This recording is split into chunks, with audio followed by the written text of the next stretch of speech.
সাহস না পায়।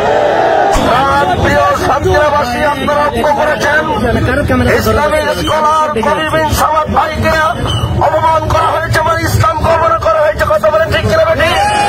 সুতরাং আগামী 24 ঘন্টার মধ্যে যদি চেয়ারম্যান সন্ত্রাসী যদি মাপ না চাই, আমরা তার দাঁত ভাঙা জবাব দিতে চাই এবং তাকে গ্রেপ্তার করে দৃষ্টান্তমূলক শাস্তি দাবি করছি। ঠিক না বেটি? এবং তার সম্পদ কোথার থেকে আয় করেছে? বহু ঘেরের মালিকদেরকে জমির টাকা হারিয়ে দেয় নাই। তার সম্পদ দুজনে পাঠিয়ে তার সম্পদ তদন্তপূর্বক এসপি মহোদয়, ডিসি মহোদয়কে আবেদন জানাবো তাকে গ্রেপ্তার করে তার সকল সম্পদ তদন্তপূর্বক তার এই বিচ্ছিন্নমূলক ভাষাকে আমরা তদন্ত চেয়ে তার বিরুদ্ধে আইনানুগ ব্যবস্থা কামনা করছি। তিনি আগামীকাল জোহরের আগেই, জুম্মার আগেই সাংবাদিক সম্মেলন করে তিনি যদি মাপ না চান, তার বিরুদ্ধে মজলিসুল মুফাসসিরিন জেলা কমিটির পক্ষ থেকে সারা দেশব্যাপী প্রয়োজন বোধে হরতাল অবরোধ দিতে বাধ্য হবে। আমাকে ধন্যবাদ। আমরা এই সন্ত্রাসী রৌমির কালো হাত আর দেখতে চাই না, তার কালো মুখ দেখতে চাই না। যদি মাপ না চাই, জনগণ যদি ধরে ধোলাই দেয়, আমাদের কিচ্ছু করার থাকবে না। মাস্টার আব্দুল সামাদ সাহেবের কলিজার টুকরা সন্তান জনাব কবির বিন সামাদকে যে অকাত্য ভাষায় গালিগালাজ তিরস্কার করা হয়েছে, একজন মানুষ হয়ে এরকম অমানুষের মতো কথা হাজার মানুষের সামনে স্টেজে বলতে পারে না। আমরা তার সেই প্রতিবাদে আজকে প্রেস ক্লাবের সামনে সাতক্ষীরার পক্ষে বাংলাদেশ মজলিসুল মুফাসসিরিন এবং আলেম উলামা ধর্মপ্রাণ মুসলমান একত্রিত হয়েছে। 24 ঘন্টার ভিতরে প্রশাসনের কাছে আমাদের দাবি, ওই কালো হাত আমরা আর দেখতে চাই না। স্বৈরাচার বিদায় হয়েছে। এই সাতক্ষীরায় নতুন করে আবার কোন স্বৈরাচারের আবির্ভাব হবে।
অতীতেও আমরা দেখেছি এই ধরনের নারকীয় কাণ্ডলীলা ঘটিয়ে সাতক্ষীরার শান্তিপ্রিয় মানুষকে তারা অত্যন্ত উত্তক্ত করেছে। বাকি ছিল আলেম ওলামাদেরকে এই সাতক্ষীরার বুকে নিশ্চিহ্ন করা, কিন্তু তাদের এই দুরাশা পূরণ হবে না। সাতক্ষীরার মাটি কোরআনের ঘাঁটি, সাতক্ষীরার মাটি ইসলামের ঘাঁটি। অন্যায়ভাবে নিরীহ একজন আলেমকে কোরআনের কথা বলার কারণে হত্যা করেছে। সাতক্ষীরাবাসী এর বিচার চাই। আমরা প্রশাসনকে অনুরোধ রাখতে চাই, আগামী 24 ঘন্টার মধ্যে তাকে গ্রেফতার করে তদন্তপূর্বক ন্যায়ানুগ পন্থায় এর ব্যবস্থা না করলে এই সারা সাতক্ষীরার সমস্ত মসজিদ, মাদ্রাসা, আলেম ওলামা খালি হয়। ধর্মপ্রাণ সকল পর্যায়ের মানুষ একসাথে হয়ে এর প্রতিবাদ জানাবার জন্য যদি কোনো পদক্ষেপ গ্রহণ করে, তার জন্য প্রশাসনকে এর দায়ভার গ্রহণ করতে হবে। অনতি বিলম্বে একে গ্রেফতার পূর্বক শাস্তির আওতায় আনার জন্য অনুরোধ রেখে, প্রশাসনকে অনুরোধ রেখে আমার কথা শেষ করছি। আসসালামু আলাইকুম ওয়া রাহমাতুল্লাহ। আলহামদুলিল্লাহ। সম্মানিত হাজিরিন, এ পর্যায়ে আপনাদের সম্মুখে সর্বশেষ আলোচনা নিয়ে আসছেন, প্রধান অতিথির আলোচনা নিয়ে আসছেন বাংলাদেশ উলামা বিভাগ সাতক্ষীরা জেলা শাখার সংগ্রামী সভাপতি, বাংলাদেশ মাজলিসুল মুফাসসিরিন সাতক্ষীরা জেলা শাখার সংগ্রামী উপদেষ্টা, কেন্দ্রীয় জাতীয় পরিষদের অন্যতম সদস্য, বিশিষ্ট আলেম দ্বীন জনাব হযরত মাওলানা ওসমান গনি ভাই, জনাব হযরত মাওলানা ওসমান গনি সাহেব।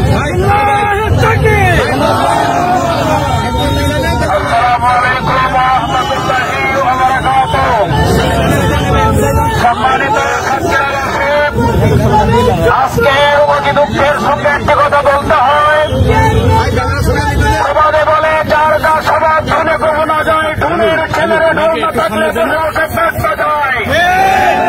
এই আব্দুর রব সাহেব, যার নাম উচ্চারণ করতে আমাদের ঘৃণা লাগে, 2006 সালে 23শে মার্চ আলেম ওলামার বিদ্বেষে কথা বলেছিল।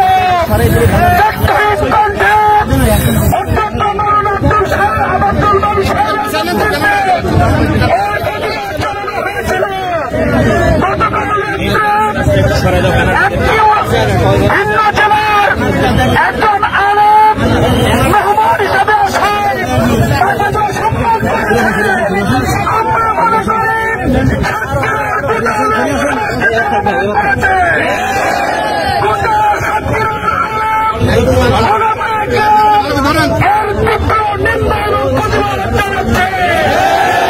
আমরা সুস্পষ্ট বলতে চাই, এই আব্দুর রহিম একের পর এক অপতৎপরতা চালিয়ে যাচ্ছে।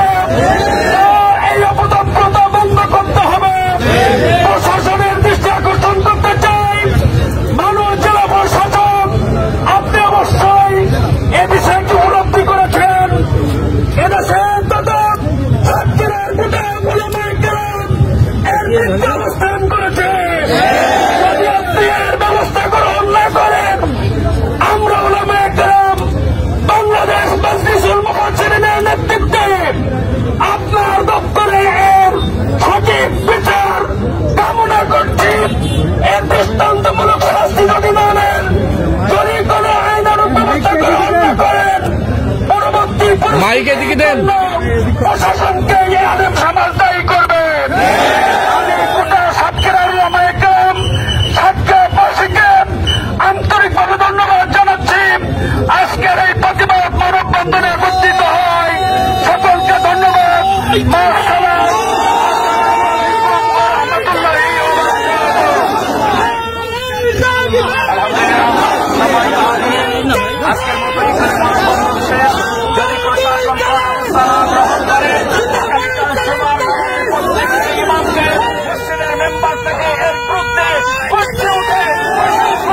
আমরা যেতে বাধ্য হব, ঠিক কিনা? অতএব আলহামদুলিল্লাহ, আজকের এখানে আমরা শেষ করলাম। সকলে রাস্তা পরিষ্কার করে দেন। আসসালামু আলাইকুম ওয়া রাহমাতুল্লাহি ওয়া বারাকাতুহু।